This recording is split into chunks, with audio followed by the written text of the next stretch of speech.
My God, I hate drugs. Didn't proclaim martial law alone. It is made to appear as if I just signed the decree and said, I impose martial law on each and every one of you. No. I asked the legislature to please pass a law proclaiming martial law because there was anarchy in the country.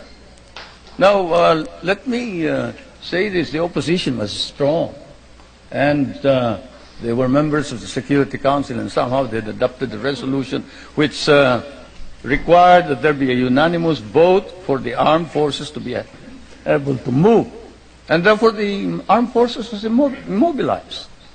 At the same time, I asked the opposition party to come and join me in a coalition government. I offered one half of the cabinet. And of course they laughed at me and said, why should we join you? We're going to take over the government. By the time you are through with the exercise, you're dead, politically and otherwise. So, and they refused to join me. I asked the advice of the judiciary. I asked the Supreme Court justices, the Court of Appeals justices, and the members of the private sector. And all of them told me there's only one man who can proclaim martial law, and that is the President. And you are it. You are the only one who can proclaim martial law. This is why I must carry this particular mark in our history. I could not have transferred it to the legislature. Why? Because the legislature did not have the power.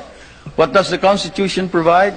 The President shall be the Commander-in-Chief of the Armed Forces of the Philippines, and he may order the armed forces out to quell any disorder, riot, rebellion, invasion, insurrection, and in case of invasion, insurrection, rebellion, or imminent danger thereof, when the public safety requires it, he may suspend the privilege of the writ of habeas corpus or proclaim martial law throughout the Philippines or any part thereof. What does that provision provide? It provides that only the President can proclaim martial law. I repeat, that is why I had to assume responsibility. And I am not one for shirking duty. The people said there was necessity for proclaiming martial law. And the people said, you are the only official who can proclaim martial law. So I proclaim martial law. And I sincerely believe that it was necessary to proclaim martial law to install order and stability because there was complete anarchy throughout the country at the time. Now, therefore, at that particular period, what was the status of our government? Our government was immobilized, impotent. The armed forces could not move out. The industry was not at all in any way moving. There was no income coming into government. Everybody was running away. They burned the U.S. Partly burned the U.S. Embassy, tried to burn it anyway. They tried to kidnap the American ambassador. American ambassador was Byroad, Ambassador Byroad. And they tried to kidnap our foreign minister, Romulo, whom you just saw today. And I told him, you better disappear because I will not ransom you.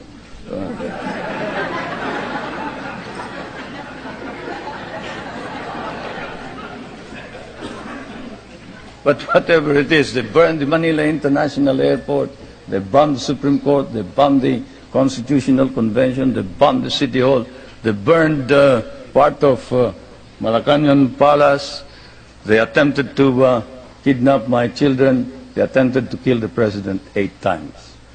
There was, of course, an attempted assassination against the First Lady. You all know about that. And this required that I immediately act on it, and so I did. Now, we established land reform. We were fighting a group known as the Hukbalahap, Hukbong Nagpapalaya ng Bayan. It was socialist inclined. It was leftist. But they were friends of mine because we had fought in the Second World War together. And so I approached them and I said, look, I'm going to establish land reform. If you're fighting for land reform against the feudalistic agrarian system, then you must join me. And they did. I want to introduce to you the leader of that rebellion, who is now present and is a part of the government, Mr. Luis Taruk.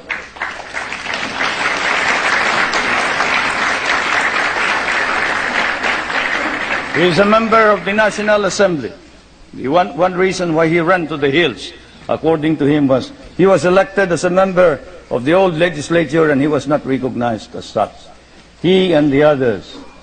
Now I want to introduce to you another leader of the Free Farmers Federation, which is also composed of farmers who wanted reform, but who are fighting for reform, but who are now joining in the effort to establish political stability and economic prosperity throughout the country, and who was Dean of the College of Law of the University of Ateneo, but abandoned his deanship in order that he may join in the effort to attain the noble mission of this new society.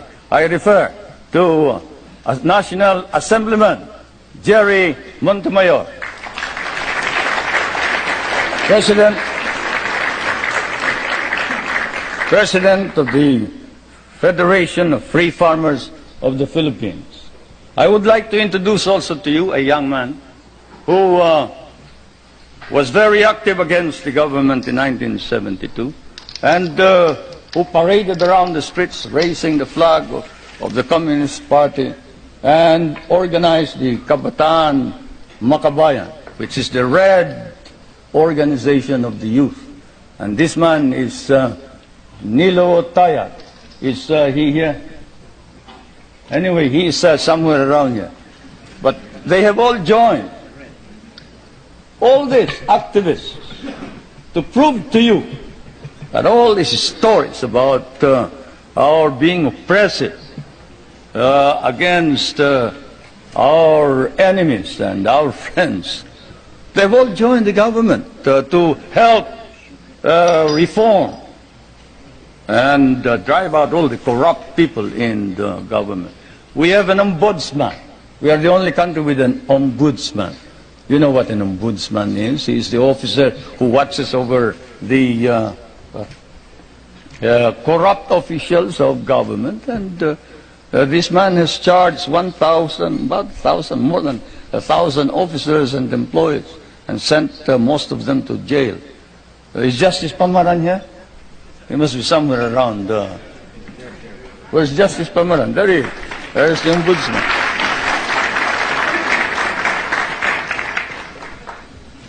And we have not deprived anybody of private property. On the contrary, while we are a free enterprise society, we have an egalitarian base. We recognize private property, encourage private initiative. Our Constitution explicitly recognizes the importance of developing the national economy and protecting the patrimony of the nation. In line with this, a National Economic and Development Authority has been created for the purpose of planning and coordinating economic development plans. I chair that Economic Development Commissioner. You see? So napakinggan po ninyo full coverage ng speech ni Marcos before the international media. Narinig ninyo yun sa mainstream media sa Pilipinas? Hindi, di ba? The mainstream media just twisted all the pronouncements of then President Marcos. Pag may mga sinabi si Marcos noon, pinipilipit ng mainstream media sa kumpas ng mga dilaw at sa kumpas ng master ng mga dilaw, si Padre Damaso. Inuto po ang mamamayang Filipino. You see? At patuloy tayong inuuto. And in fact, nakita ko sa flagging ng GMA. GMA ba yun, Mami? Basta't may plugging. Siguro mamayang gabi yun or tomorrow night, yata, kung hindi ako nagkakamali, may documentary sila about the horrors daw of martial law. The intention of the documentary is very clear. Para patuloy na siraan ang mga Marcoses at sa paninira nila sa mga Marcoses, the friend of Marcos, Digong, mga kababayan, ay masisira din. Kasi si Digong, mga kababayan, siya ang